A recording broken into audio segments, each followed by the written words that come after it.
You know what I'm saying? Zoni starting an amazing, super duper duper amazing podcast today. We got my boys and friends. Dr. Blue is going to be in his house today along with my guy Ken Monro. We all the way live? You got both of them going? Yeah. Facebook, we're rocking. What's up? Yup. Yeah.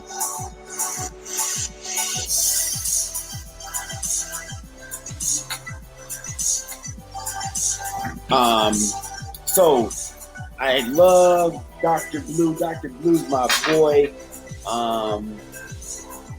Such a great The Vet Life. If you've not seen the Vet Life TV show, amazing, super duper amazing TV show. Today, I got my boy Shaq Attack in the house. How you feeling, brother? You like killing both cameras? You double fisting it. Shaq is like killing it. In the background, I got Tyrone Scott. They're out there doggy training. They're doing their thing. I see Dr. Blue just entered the studio. Ken M's in his house. We got Nick Connect Chanelli Shells coming on in. Good morning. Good morning. Chanelli, yeah, how you doing? I'm good. How are you? I'm doing super duper amazing. I'm so excited today. We don't have like Dr. Blue is rocking We and got rolling. some stars coming through. Dr. Blue's my guy. I love him. And man, we met in Houston, Texas, and it was like instant bromance. Him and Dr. Levine, Dr. Ross, those are like my boys killing it. And then It's we so got good seeing guys do, positive things, great careers, success, thriving. I like that. Oh yeah, absolutely. So we just got to get Dr. Blue going on in here. And then we got to get, I see they're both in the live studio. We just got to get them to enter in. So, and then Ken Monro is amazing. Chicago, just fixture of Chicago. He does like so much amazing things. An influencer, definitely, of the Chicago scene. So let's bring them on in. Hey guys, all you have to do is click in on the live. Chanel, there we go. There's Dr. Blue right there being connected. Is he calling in? Yeah. Blue. Hello. Hey. Dr. Blue, you made it. Chanel, how are you? I made it. Good morning. Yay, we did it. The technology. I know, right? We got it. How are you feeling, brother? Indeed. Oh, man, I feel good, man. I feel blessed. I'm happy. I'm actually off today. So it happens. I'm actually off this weekend, and then it rolls into a holiday. So I get like an extra day off, which is kind of unheard of, but I'm very happy about it. I get to spend some more time with my family. That's perfect. Put my baby daughter down for a nap. So I'm happy, man. How you guys doing? Yay. Good. Weather in the storm is good. Positive, keeping a positive light shining. Oh yeah, you got to do that. I mean, which your choices is positive or negative. I mean, I don't know. Right. Just gonna choose the negative. I never met a person that was like, I'm gonna be a villain. Right. There's some people out there though, but gotta keep. I think we all start out as trying to be a superhero. It just don't go the right way sometimes. Good to have you though. I'm very happy to be here. Thank y'all. What's going on with the weather down there? How are you all feeling? You want the truth or you want to lie? Because I don't want to make you feel bad. Give us the truth. Well, the truth is, it's bright, sunny out here, man. I mean, it's pool weather. It's beautiful in Houston, man. You should come get some. I know in Detroit, Chicago, it might not be as nice, so I didn't want to make you feel bad. But it's nice and sunny. I was up at about 5:30. Went outside, put some plants in the ground. I got some new pampas grass that I'm trying to grow. So I was outside early in the morning, man. It's beautiful. What's pampas grass? That sounds fancy. Pampas grass. It looks fancy. It's a form of grass, but it gets real big and it get these nice little shoots that come off that are real colorful and vibrant. It just gives your yard a very nice look, man. And If you just Google pampas grass, you'll see it. I'm so It's desperate nice. to have somebody come fix my grass. It's really hard. I guess I started too late searching for a landscaper to come make my grass beautiful, my yard. So I need to do some It's a lot of research. fun when you do it. You should do it. If you got time, you just kind of put your I'm hands in the just not, my soil green and thumb isn't connection. so green though. I know my neighbor, she's like phenomenal. Her yard is like heaven on earth. And then you look at my yard, it's like, girl, what are you doing? Why don't you get with her? Y'all could like that's the social distancing type of exercise you can have Yeah, I with your neighbor, and know. I'm sure she would love to show you. You'd be surprised She how definitely forgiving would. Mother I'm Earth just like, is. I know, I don't know. I'm gonna have to step outside of my comfort zone and That's give it a it. try. I'm just That's it. like, plants and all of that. I love having them around, but it's just not really my cup of tea. So is Ken there? What's up? Ken, Ken did you Monro, make how's it it in? going, sir? All right, how you doing? Yeah, Doing Ken, we amazing. got it. You see, you can teach an old dog new tricks. There Welcome, you go. welcome to the technology. What's going So on? I'm glad that I have you two guys killing it right here. Hey, they gotta go. Wait, that you guys are a part of our podcast. Thank you so much. I'm super excited to interview both of you all. I want to start off just by giving an introduction to Dr. Blue first. Dr. Blue, I met you down in Houston because my mom was a huge fan of the show. She was like, she saw the show and she's like, you two have to meet. And at the time, I was in Austin, and she said, I called them up and they said it was cool for you to go there. Can you go visit them? And I'm like, I'm in Austin, they're in Houston. For some reason, she was treating it like it was like down the block, and it's not. So she's like, you need to go see them. I do so much for you. You can at least go see them. I'm like, and in my mind, I'm like, I'm gonna drive all the way from Austin to Houston, and these guys are gonna be like, who are you again? I'm like, my mom told me to come see you, and you guys are gonna be like, who is this weirdo? But I got down there, and you guys were so cool, man. It was so much love. And I really appreciate that. And then I joke it was just an instant bromance. Can you just tell us a little bit? I mean, Vet Life on Animal Planet, #3 show on I mean, killing it. I mean, 1.2 million people view that show whenever it comes on.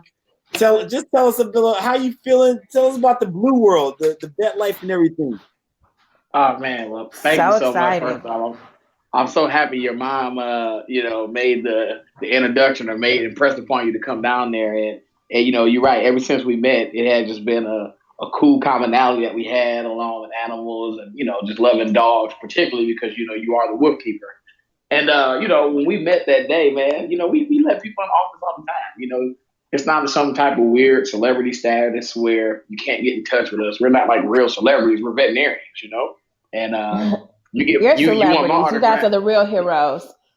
I mean, but you want my autograph, just get a rabies vaccine, and I'll sign your paper right there and there. So, but it's just one of those deals that we met, and it's been great ever since. We had several trips to Chicago. We've been doing a lot of work with you, and I think that this relationship is definitely going to keep blossoming. But what we do is we do our jobs every day, something that we work tirelessly for years. I've been doing this for over 11 years. My partner's been doing it for over 13 years, working as veterinarians. And that's not even including our 8-year education that we had to get in college. And then all the time, energy that you put into this as a kid. And it just worked out for us. We opened up our own business in Houston, Texas, Cypher Animal Hospital. We now have 2 locations, working on the 3rd. And, we were Nice. blessed to have a TV show because of my little sister. Honestly, she's the reason I have a TV show. She was in production for years in Las Vegas when I worked there. She worked on that show Pawn Stars with the pawn shop in Vegas. And she used her savvy and said, brother, you kind of funny. I'm like, I'm not a comedian or nothing, but I mean, I could make a couple of jokes here and there, make a dog joke, a fart joke or something, mama joke. And, it just worked out where, we were able to be authentically ourselves on TV as friends, as husbands, as, sons, as fathers, and being veterinarians. And the world was gracious enough to receive us in that way. And we don't sugarcoat it. We tell it how it is. I am who I am unapologetically. And I just thank God that I have some light behind me that somebody want to see shine. And that's a great platform. That's a great platform. I disagree with Blue. You're super funny. Blue, if you all don't know, Blue is a comedian. When you hang out with him one-on-one, he is nonstop, and no one works the room like Blue. So, all right, we have more questions for you, Blue. Don't go anywhere. Ken Monro. Ken, what a way to we're slowly growing our podcast and we're getting to a certain spot. Ken, I'm going to just brag on it. There's very few people that I'm just like, wow, that I call my mentor, inspiration. Ken helped really shape Chicago and the Chicago nightlife and entertainment and restaurant scene. And Ken has just adopted actually a blue dog, no pun intended. So, Ken, how are you doing, sir? Good, man. You're giving me way too much credit. I'm just a skinny little boy from Cleveland, Ohio, man. It's just popped up on the scene about 10 years ago. But can you tell people what you do so people that don't know about Ken Monro and the Chicago scene? Yeah. So, up until about March 15th, we produced lots of events downtown, and we, Chicago Scene Magazine for 20 years, New Year's Eve at the Drake, Chicago Scene Boat Party. The Drake is 3,500 people. It's a sellout every year. The boat party is 500 boats and 10,000 people. Halloween at Godfrey, just all kinds of large celebratory events, and got into business networking events and all those types of things. But obviously that's all been shut down. So we've redirected our energies, and now we're providing Corona tests to the home and tracking infected patients with telemedicine platforms. A complete divergence, but it's, you got to pivot, it's, we're all in the same boat. And it's like, I felt sorry for myself really bad for about a day, and then figured out what I was going to do with the conditions. And fortunately have run into where I can help people, and it helps me, and it's all the good stuff. Right. That's a great way to flip the script. Yeah. That's really great. Wow. And then, you know what? And I want to segue back to Blue and then come back to Ken Monro. So telemedicine, Blue, what do you, and Ken and I lightly talked about telemedicine with in the dog world. What do you, in the vet world, Blue, what do you think? With the day of the COVID, are you guys open? Are you only curbside? Are you seeing people? Are you active? And if you are, what do you think about telemedicine for the animal industry? So for the first part about our reopen, it's kind of a hybrid. Yes, we're open. We never closed. We are considered essentials. Unfortunately, animals still get sick, even when coronavirus is terrorizing us as humans. So it's something where, we never closed. We did change our hours to try to really bottleneck the influence of traffic, so we're not spreading things around all throughout the day. We also try to follow some of the regulations that, our state and city officials have put in place. So change the hours a little bit here and there. We shut down some days. We usually open 7 days a week. We shut down on Sunday for major deep cleans and things of that nature that we're not doing, that are not getting done throughout the week, or just so we can have a little extra coverage there. Give the staff a break, make sure everybody can decompress from the stress, because a lot of it is mental. As far as the telemedicine part, I actually love the idea. It's something that we've talked about as a partnership, me and my partner, Dr. Ross and Dr. Vane, for years, just as an opportunity, here and there. Never really, drove the point because we're trying to get the hospitals off the ground. But it is something that's been a conversation in veterinary medicine, and people do it. The caveat to veterinary medicine is you have to have, by law, a doctor-client-patient relationship. So like in human medicine, the doctor is the doctor, and then the patient is actually the client. They're the same person. Well, in veterinary medicine, you have the doctor, which is me. You have the client, which is the owner of the patient, which is the dog or the cat or the chicken or the duck. Right. So it's not enough for me to just know you. It's not enough for me to know you. I got to know the animal that I'm treating. So telemedicine Mhm. for us can be a challenge because you can't call me from Chicago and me prescribe medication for your dog. As a friend, maybe I could, but not legally as just really script you something out. So as much as I would want to do it, because especially with my platform, I would love to do that. But the way the laws are set, I can't have people just hit me up on my email or hit me on my FaceTime and say, "Hey, Dr. Blue, my dog this. Hey, well, here's the medication, here's that, and then we're good to go." It's a little bit different. All right. We have to see the dog annually in person. Have you had any ducks come Did I visit lose you you? guys? Hello, I'm here. Did you I'm guys here. get that? Dr. Blue. We got it. I can hear you. Can you hear me? Yeah, I'm here. Okay. Have you had any ducks or anything Yeah, I come can hear you. visit It's kind you? of choppy a little bit. Little choppy. Toriano? I'm here. I'm sorry. Say it Okay. one more time. Now I was asking, I was just being funny. If you have you had any ducks or any other abnormal pets come visit you other than Should I dogs? hang up and call back in? It wasn't that Can you bad of hear a me? joke.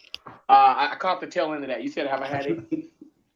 Yeah, I can. Nah, I lost you for a minute there. Go ahead. I was saying, have you had any ducks or anything come visit you? I was just cracking a joke.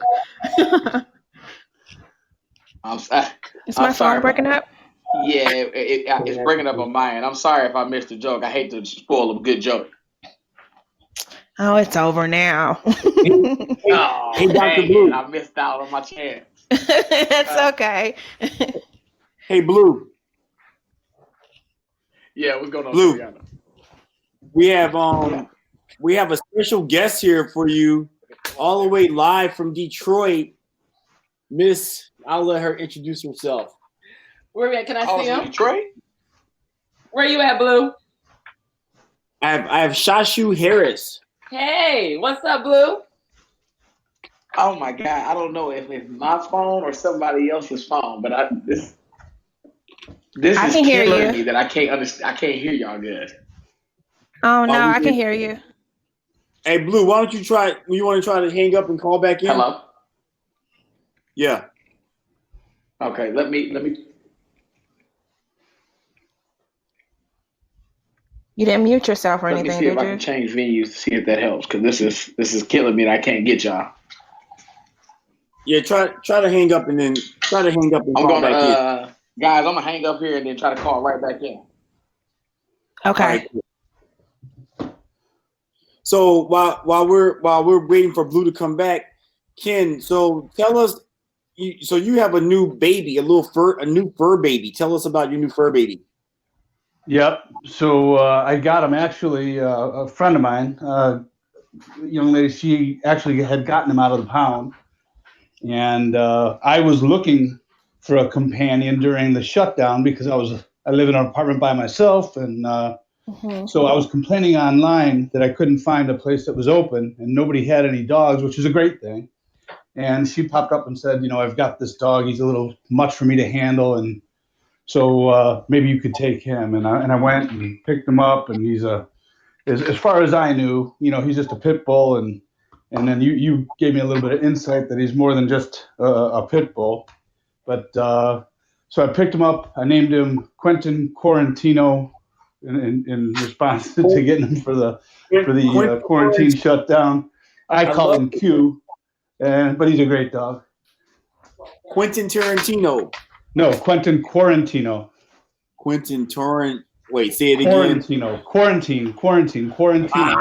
I got it. Oh, that's so Quarantino. cute. I love it. And what kind of dog is it? I missed it. Well, the suspicion is because we got him from the pound, but according to Toriano, he looks like a Staffordshire pit mix. Okay. And apparently, he's the type of dog that somebody purposefully, mixes together, kind of like a Labradoodle. But as Toriano says, I got a fancy dog, and I didn't know it. Oh, But, I would love to see pictures on him. Here's a fancy, expensive dog. Blue, are you back? Yes, I am back, guys. I'm so sorry. Yay, I blew that welcome whole back. day. Welcome back. Hey, Hey, Blue, congratulations on Quentin on Quentin Quarantino. That's a pretty good name.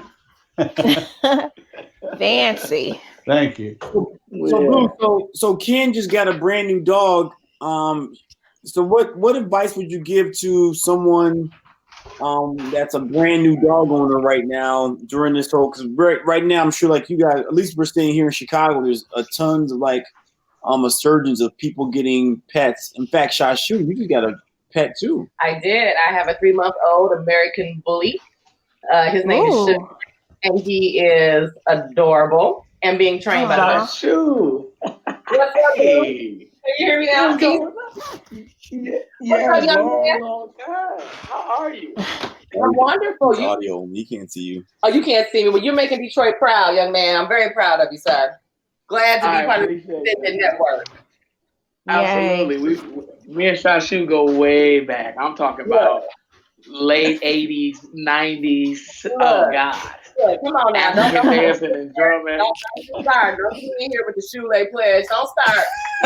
Hey, Don't start. you don't And want me to get going. I remember them all. how divine it is. What's so dope is that I've known you since you were a baby. Your brother was my homeboy to torture him. And then Absolutely. it's so divine because your brother ended up marrying one of my good girlfriends. And now I end up bringing my dog to Toriano, and it all comes back to you. So thank you. And And It's just so a you small guys, world. just so you guys know, we all independently met. yeah, this is so dope.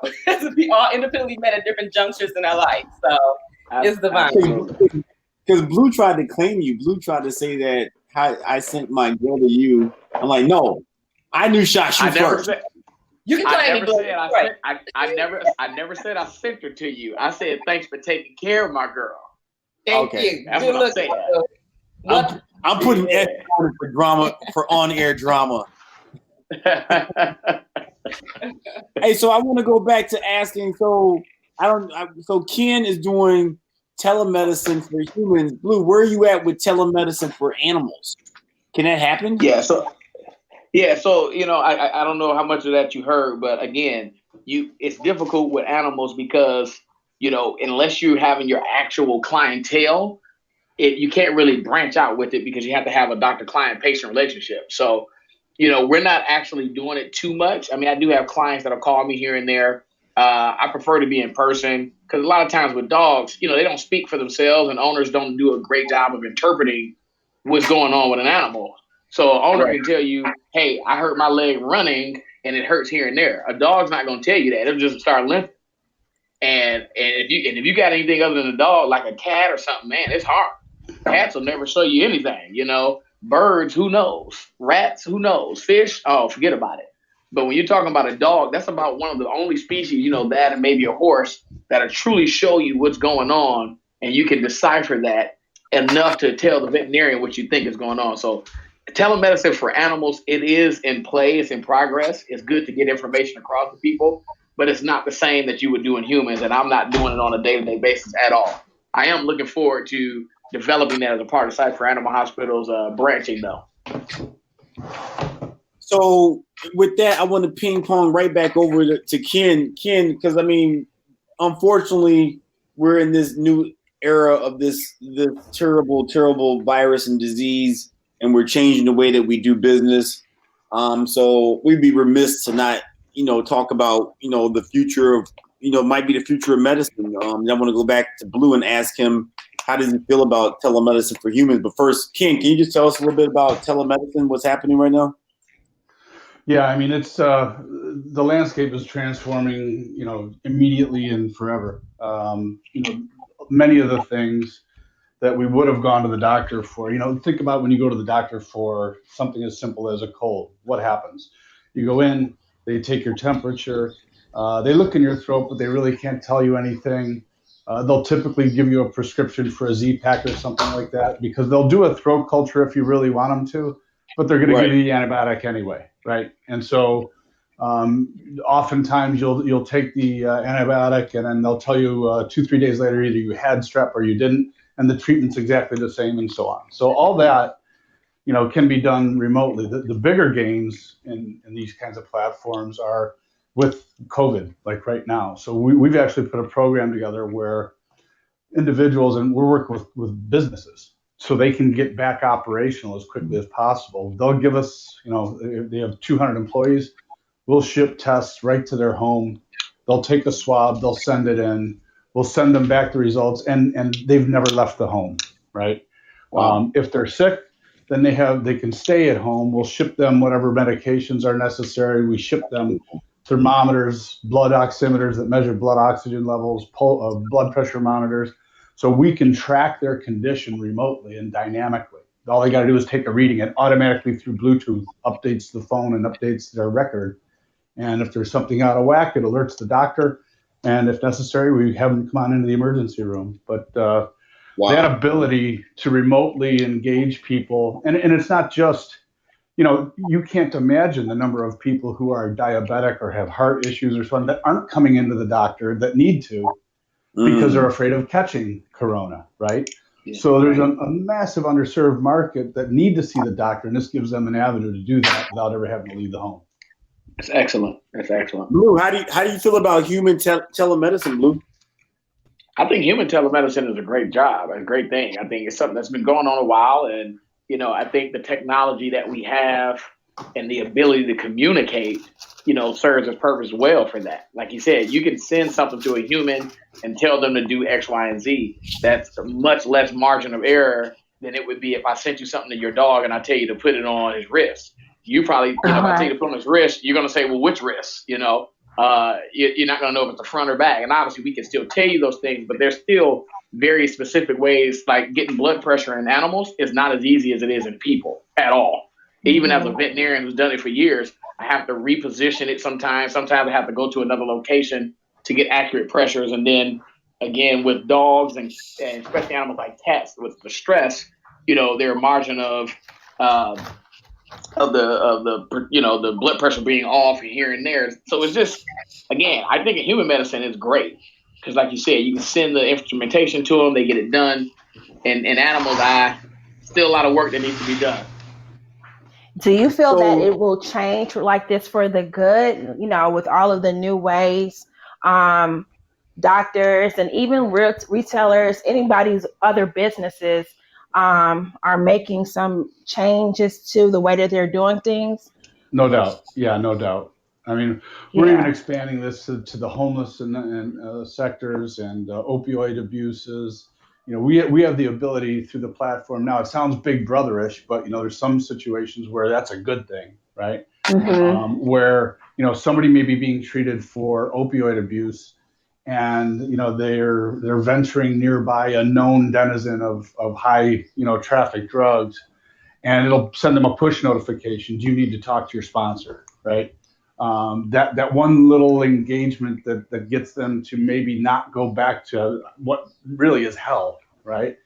It has that kind of ability, and for those that aren't able and sometimes don't have the mental capacity, we can treat patients with mental illnesses remotely, and so they don't come into the doctor as often as they need to. They have issues, right? Right. So I think it's a godsend. I really do. I think being able to reach people where they need to be reached is a huge benefit.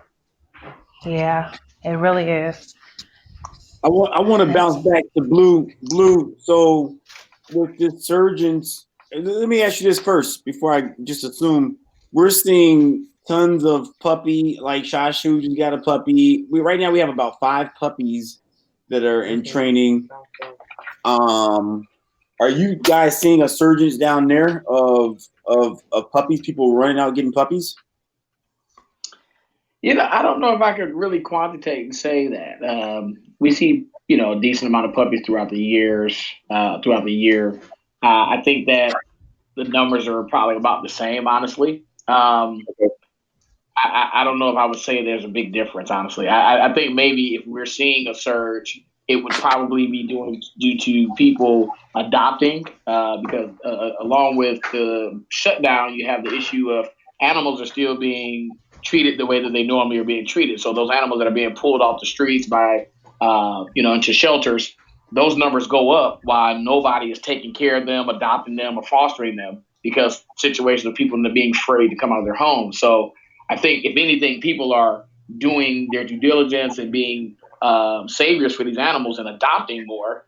But again, I don't think that I'm seeing the surge in the actual number of puppies versus what I would normally see or kittens. Now let me ask you this, Blue. And this question for I guess for you and Ken, because I know you all travel a lot. Would you say the difference between Houston maybe not seeing that surge versus Chicago because you guys are more accustomed to natural disasters, obviously because of your weathers and things so you all might not, feel that need like we are doing here? Because in Illinois, for sure, people are running out getting puppies and dogs right and left, and it's definitely due to Corona. It's more than I've ever seen in 20 years. So what would you say? Do you think maybe it has something to do with geography? I'll be honest. I don't know. I don't know if I have any. I don't have any data or information that I could even try to quantitatively say that to qualify that statement. Honestly, maybe Ken, you might have something for Chicago. I don't know, but I think people. I'll tell you what. I lived in Houston for 10 years before I moved up here, and the one thing I do know about Houston as a comparative to Chicago is very few people live downtown Houston. Houston's spread out all over the place. And it's a much more urban type environment. And like where we live downtown, you're cooped up, right? At least when you're living in a more suburban type environment, it's spread out. You've got a home, you don't feel as cooped up as you do in a high rise, right? So I think, and there's a higher concentration of strays or abandoned animals to be taken from in a city like Chicago than there are in Houston. Because of that, right? There's not that urban concentration like there is in Chicago. It's a big city, but it's sprawled out all over the place. That makes sense. Blue, can a dog get Corona, Blue? By definition, yes. Tests have been done, and they have seen some animals infected with Corona. To the degree as to how sick they get, I do not know the complete research on that. I do know for a fact that, like a lot of people, I know people personally that have been tested and they have shown no symptoms. So whether it was a false positive or the body has been exposed to it, like any other, if you tested for vaccines in a person, they had a titer or something, it's been exposed. So with dogs, no, we're not seeing the symptoms like in people. But it's more commonly affecting cats and ferrets. Cats and ferrets. Yeah, and again, that's a rarity, but we do know that from studies it can replicate in the respiratory system of ferrets. Do you have a test at your clinic? I'm sorry? Sorry, I was just asking if you had tested your clinic to test your. Do you have tested your clinic to test the animals? You don't? No, we do not. There are, it's kind of on an allotment. So there's a couple of companies that will offer the testing if you have an animal that you deem is necessary. And that's obviously if everything else doesn't pan out with common respiratory infections, a company will allow for, you get a test and to use it on the animals. But again, it's almost like it's such a rarity. Yeah, it's almost like, how do you say, well, hey, I think my dog has Corona? Maybe because if somebody within the house has it. I'm just imagining how many times people have done that. Right. Like, hey, he's coughing a lot. One kennel cough, and they're sure that they put the dog in the backyard and he's isolated for the rest of the time. Exactly.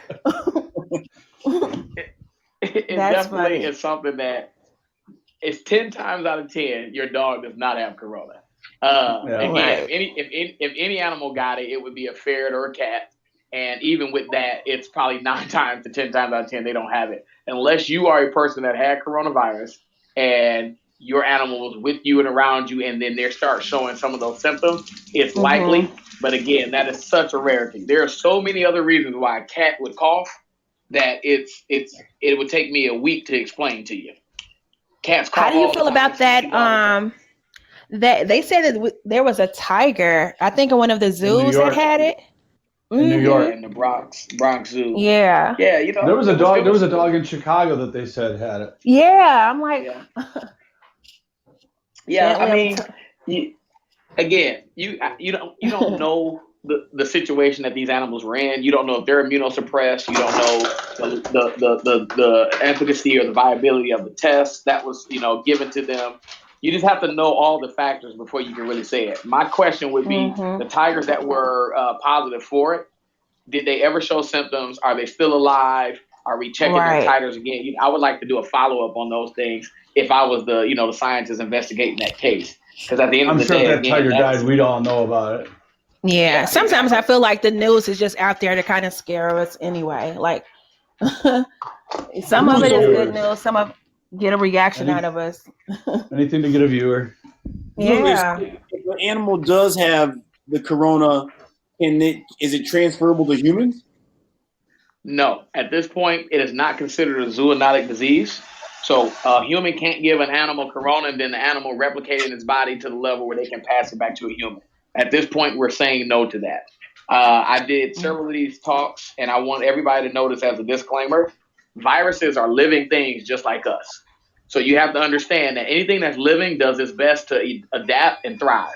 So just like one day we were walking and then we started using horses and then we started using bikes and carts and then we developed cars and then airplanes and spaceships, animals and viruses do the same. So if I can live in one species, the goal is for me to replicate and make my offspring better than I am genetically. So I'm not saying that corona won't go that way. I'm saying that right now it is said and stated based on studies that that's not the case. However, don't kiss your dog that belongs to your auntie that has coronavirus. Makes sense. Like, just don't do it. It doesn't make sense to kiss on the dog and live with somebody that has corona. Right. So Ken, you're not over there kissing the new baby, right? I kiss him every day. I kiss him every day. That's my baby boy. I kiss him all the time. Right, that's his dog, but he's not kissing that dog. He's not kissing Quentin Tarantino's dog. Are you kidding? If he saw me kissing another dog, I'd be in a lot of trouble. So Blue, while we're on that health subject, what are there diseases that are cross transferable from your dog or cat to a human that people should be aware of so that Absolutely. So that's something that as veterinarians, we make it a point to deliver this information to our clients on a regular, especially when there's their first dog, cat owner, or if there's somebody that's immunosuppressed in the home.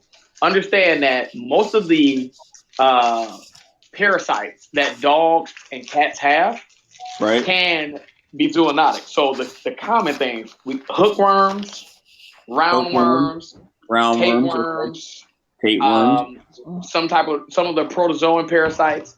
These are things that animals get regularly. In fact, dogs and cats are born with hooks and roundworms a lot of the time. They get them from their mother, either transplacentally or through the milk. So these are things that young children that have naive immune systems or adults that have diseases or even elderly that are immunosuppressed can actually get. One of them is called like creeping eruption. That's basically when a hookworm penetrates your skin and crawls under it. Or you see on some movies where people children lose an eye because their doctor, the doctor tells you don't change the cat litter if you have a cat. That's why your doctor tells you that, because toxoplasma is an actual disease that you can get from your cat if they have that disease process, and changing the litter can cause the spores to fly up and it causes disease in children in utero. So that's just an example of that, Rabies. Rabies is probably one of the most common and most feared. That is a zoonotic disease. And the penalty of having rabies is death. There's no cure for it, so you have to catch it early or beforehand. So you need to be very, very careful when you're dealing with things. Obviously, these are rare because we do a great job in our health systems here across the world. But, I'm in America. So in America, to make sure we prevent that, my colleagues and myself, other veterinarians, do a great job of explaining. But absolutely, there are hundreds of diseases that you can get from animals. I got Wow. a question for both you guys, and it's germane to both your expertise.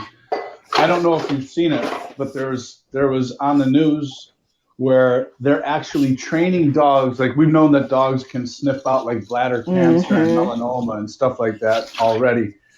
I don't know if you've seen it, but they actually are training dogs to be able to sniff out Corona. people who are infected with corona that are Yeah. asymptomatic yet. They haven't yet shown symptoms. But what they do is they take masks and other PPE like gloves and stuff like this from people who have socks, especially, they said, from people who are already infected, and they use those to train the dog, and then the dog can effectively go out and smell when somebody has it and pick them out. Are you guys familiar with that? Yeah. So Yeah, Toriano and I actually talked. Go ahead, Toriano. I'm sorry. Yeah, and that's a great and you know, I was talking about this, and it's so interesting because every crisis this kind of comes up. It came up with the bed bugs, it came up with the cadaver dogs for 9/11. It comes up with bomb dogs with 9/11. You can train a dog to sniff out anything. The challenge is, and we could train them here. It would be amazing to train those dogs here in Chicago. The challenge is getting a hold of the hazmat. You know, how do you properly control the contaminated mask in order to teach the dog to find the object. And just a fun fact: dogs naturally can find sense. I mean, an amazing story was a woman in Mankato, Minnesota, maybe 5 years ago. She called me up just totally upset. Like, oh my God, you said this dog was trained, that this dog was going to be amazing. And this dog just bit my hand. I'm going to have words with you as soon as I come back from the doctor. And I was like, I just remember, like, wow, you called me up before you are going to the doctor with a bleeding hand to tell me about how I'm going to get reprimanded. And she called me back and she was crying, like, oh my God, I cannot believe it. I just cannot believe it. I'm like, what happened? And she's like, I had cancer. There were tumors all throughout the hand. And she's like, oh my God, if that dog hadn't hit that hand, then no telling what would have happened. And she ended up saying, like, her life. But that wasn't the first instance where I've heard of that, you know, of a dog attacking their human because they smelled a tumor or such. So the possibility to definitely teach a dog to hit on corona scent, I see that also being the future. I see that being, for people interested in getting involved in dog training or investing in dog training or dog training labs. I see dog training labs out there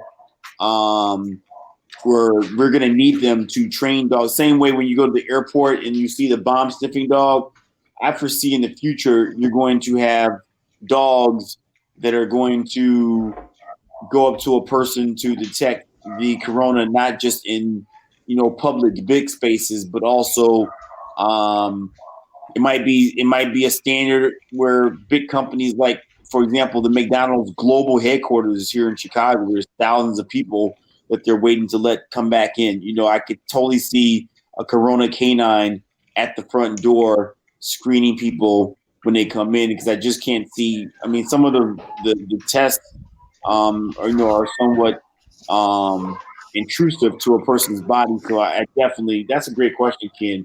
That's so amazing to me that they're able to do that. I want Meaning Q that to it's be a corona internal. sniffing dog. Yeah. Yeah, we need to turn Q into a corona corona man.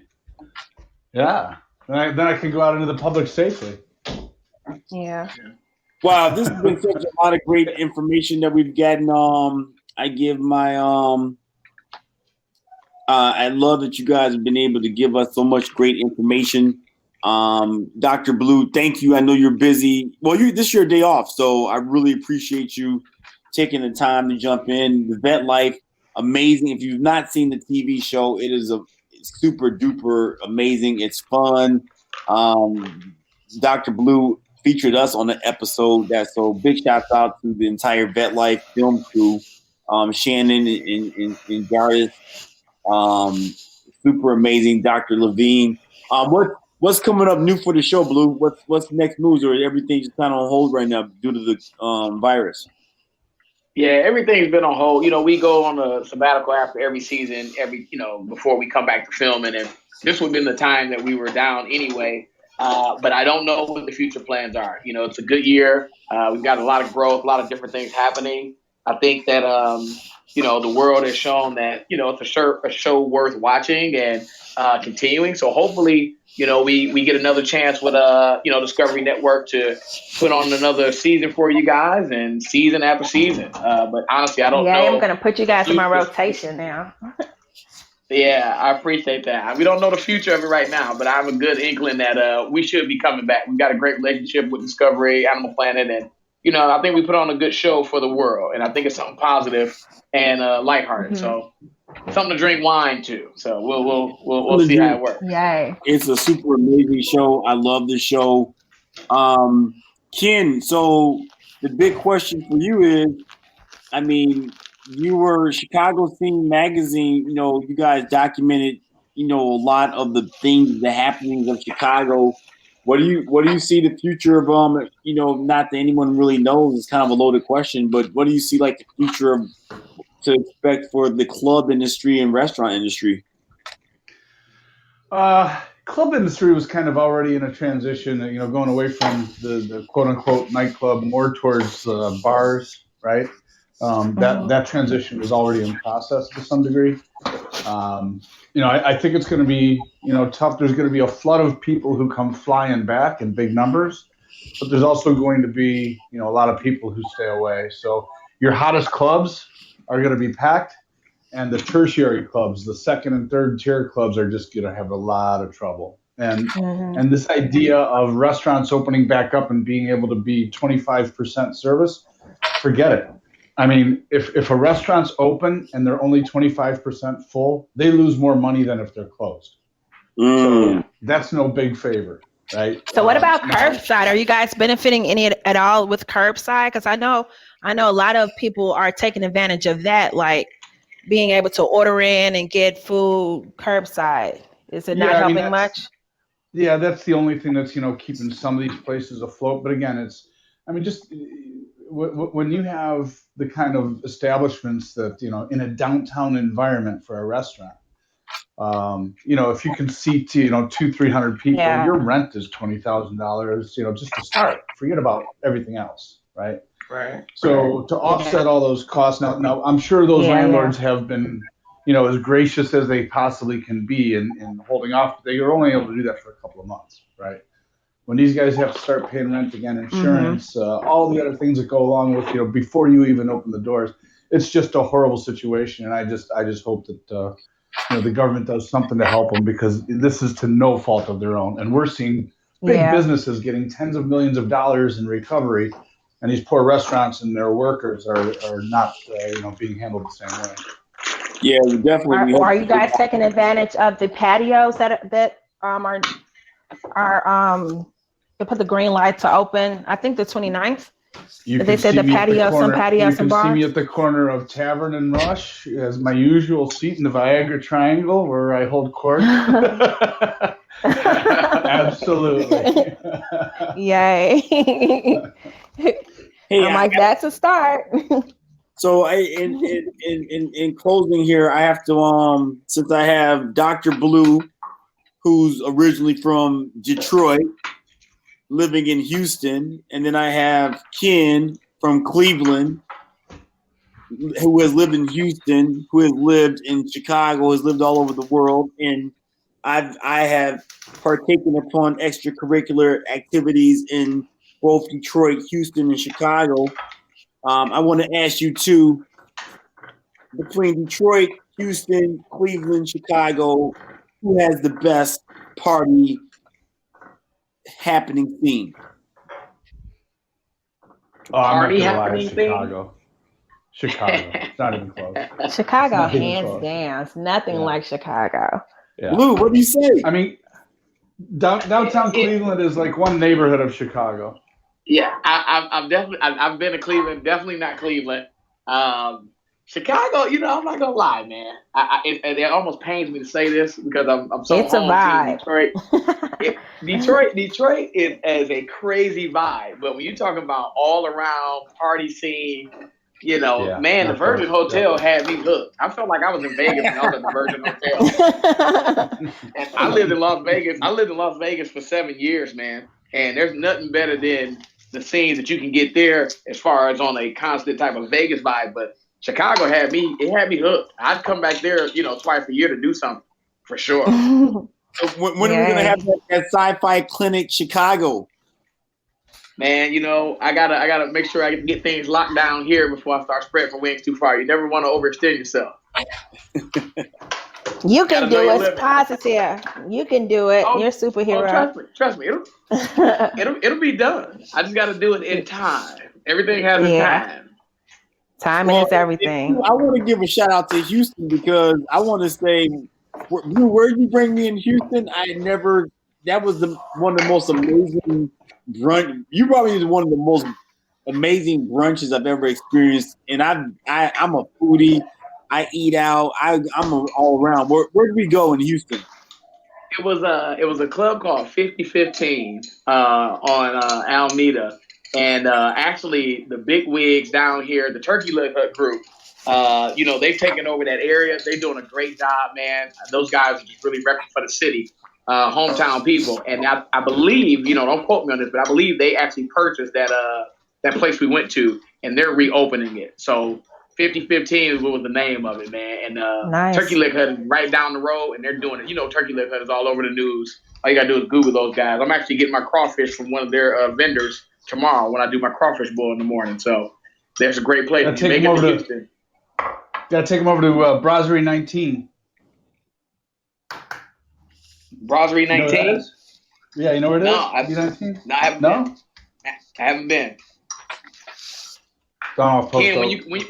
Ken, when you getting on a private jet and coming on down here, so you can take me over there, man. I'll take you to Mastro. I go to Mastro's a lot.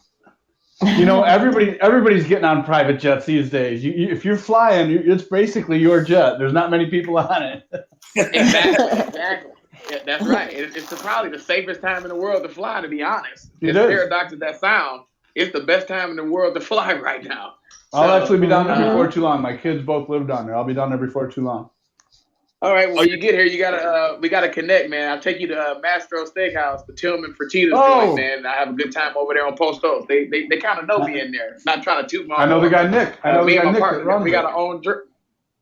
Okay. All right. Cool. We got our own drink. It's called the Mister. Yeah. There it is. All right. Yep. Tillman Fertitta's place. That's a great spot. I'm down. Count us in. We're bringing Chicago to Houston. Well, I want to thank you guys so much. It's been an amazing whole hour. So much fun. Rock, thank you, Chanel Chael, helping to coordinate and everything. Vet Life. Nice meeting you guys. Number one show as far as I'm concerned. I mean, I love it. Shout out to Fusion University for making some of the best veterinarians on the planet. Shout out to Ken Monro, who has shaped how Chicago has been over the last decade plus. And I know he's going to be doing big things with the future of Chicago, even though he's being modest of how much power he has over how the Chicago nightlife works. And then Shashu Harris is here. We got some big projects. In fact, Blue, we're going to hit you up right after this because we need to talk to you about some things we got going on here. And then Shaq Attack over here is on the ones and twos as far as Instagram live cameraman, Facebook cameraman, extraordinaire. Hola, Shaq. We're doing it big here. I'm the Wolfkeeper.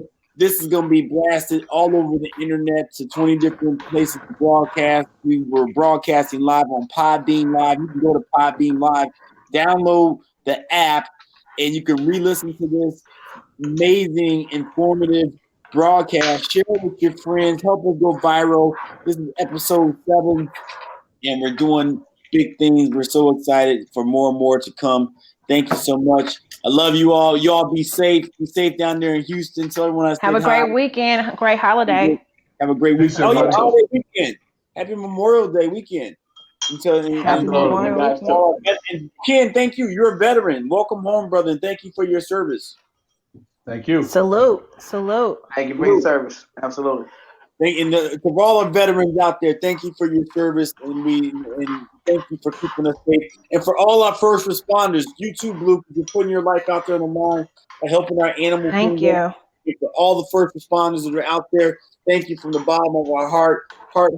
We love you all. Peace and love from Toriano Stanzoni, the Wolfkeeper. Until next time, peace. Peace. Goodbye, guys.